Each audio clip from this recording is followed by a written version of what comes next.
Mga pasahero sa usa ka barko gikan sa nasod Malaysia wala una gipanaog diyang midunggo sa Port of Zamboanga tungod kinahanglang ipailalom una sila sa rapid health assessment kontra novel coronavirus.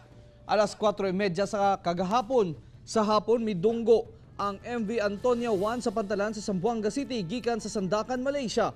Apan wala dayon gipakanaog ang mga pasahero, inay misaka ang mga personel sa Bureau of Quarantine, dala ang thermal scanner para sa rapid health assessment sa mga sakay sa barko. Tungod duna na kaso sa nCoV sa Malaysia, hugot gayod ang pagbantay sa 109 ka mga Pilipino ug 20 ka Malaysian nga sakay sa barko. 5:30 na sa hapon gipakanaog ang mga crew samtang pagka-alas 6:30 sa gabi gimikanaog na usab ang mga pasahero kinsa gilang gidala sa traveler's hub para sa immigration process.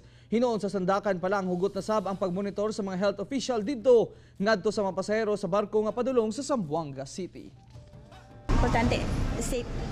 Salamat, walang sakit So, na hassle talaga ba? Medyo... Kahit pagod, pawis man naghirap sa barko.